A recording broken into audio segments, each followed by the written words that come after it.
नमस्ते बच्चों। कक्षा 6 का दूसरा पाठ असली चित्र का प्रश्न उत्तर हम लोग पढ़ेंगे। पहला प्रश्न है, यह कहानी आपको कैसी लगी? इस संदर्भ में आप अपने विचार लिखिए। उत्तर, यह कहानी हमें मनोरंजक और रोचक लगी। इस कहानी को सुनने की हर पल उत्सुकता बढ़ती है कि आगे क्या होगा। पाठक व श्रोता दोनों की रुचि अंत तक बनी रहती है। कैसे तेलानी राम की बुद्धि से सेठ पार नहीं पाता, उसे अपनी हार स्वीकार करनी पड़ी।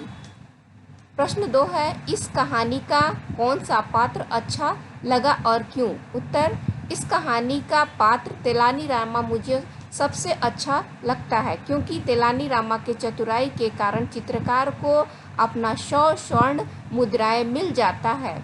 अगर चित्रकार को अपने परिश्रम का फल नहीं मिलता तो इस कहानी का अंत दुखद होता। चित्रकार ने तेलानी राम से मिलने का फैसला क्यों किया? चित्रकार कंजूस सेठ से पार नहीं पा रहा था। वह अपना पैसा निकालना चाहता था, इसलिए उसने तेलानी राम से मिलने का फैसला किया। उनसे मिलकर अपने समस्या का समाधान निकाल सके। चौथा प्रश्न है, एक कौड़ी खर्च करने में उनकी जान निकलती थी। इस वाक्य का आशय स्पष्ट कीजिए।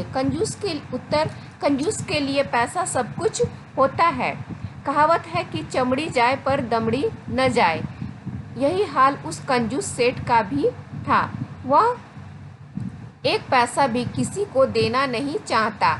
अगर देना पड़ जाए तो उसकी जान निकल जाती थी, अर्थात पैसा का हाथ से निकलना उसे सहन नहीं होता था। पांचवा प्रश्न है, रिक्त स्थानों को भरिए। कंजूस सेठ ने चित्रकार से 100 स्वर्ण मुद्राएं लेने का वादा किया।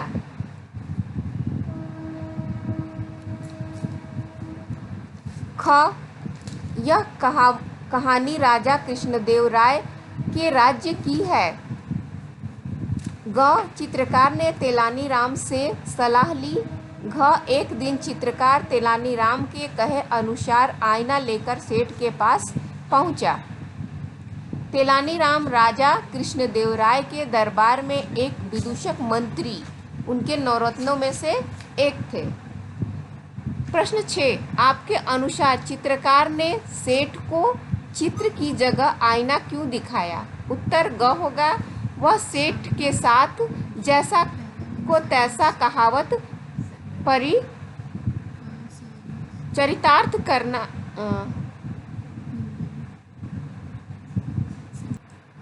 पाठ से आगे, चित्रकार की जगह आप होते तो क्या करते? उत्तर, चित्रकार की जगह मैं होता तो 2 या 3 प्रयास के बाद निराश होकर उसके पास नहीं जाता।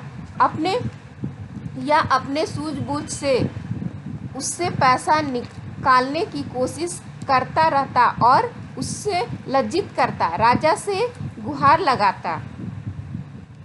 प्रश्न नंबर 2 है, गप लगाने से नुकसान ज़्यादा होता है या फ़ायदा? 5 वाक्य में लिखिए।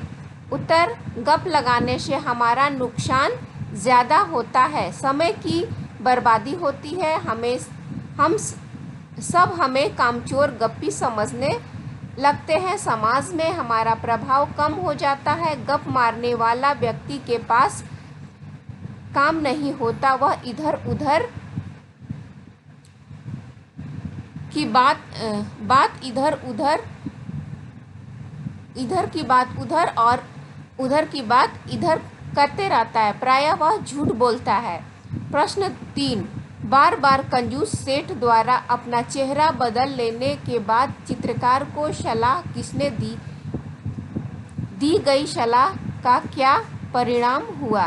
बार बार कंजूस सेठ द्वारा अपना चेहरा बदल लेने के बाद चित्रकार को सलाह तेलानी राम ने दी गई सलाह के परिणाम स्वरूप चित्रकार को वैसा करने से उसके 100 स्वर्ण मुद्राएं मिल गए।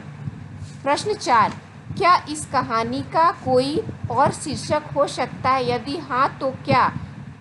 उत्तर, इस कहानी का कोई और शीर्षक उचित नहीं है। यदि होता तो जैसा को तैसा होना चाहिए।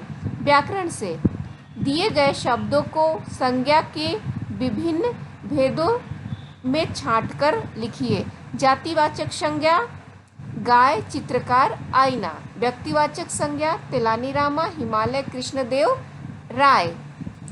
घ नंबर है भाववाचक संज्ञा कंजूसी, ईमानदारी। द्रव्यवाचक संज्ञा पानी, दूध और चीनी। समूहवाचक संज्ञा लोग, वर्ग और मेला। प्रश्न 2 है इन मुहावरों को वाक्यों में प्रयोग कीजिए। पानी पानी होना, कंजूस सेठ आईना देखकर पानी पानी हो गया। दूसरा नंबर काम चांदी होना, पैसा मिलते हैं उसका काम चांदी हो गया।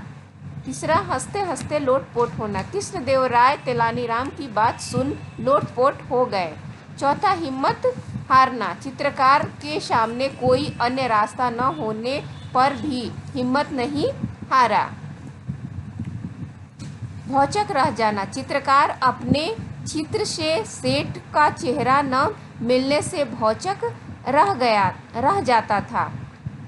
प्रश्न 3 इनके विपरीतार्थक शब्द लिखिए। नया, पुराना, समझ, नासमझ, सही, गलत, निराश, अनिराशा।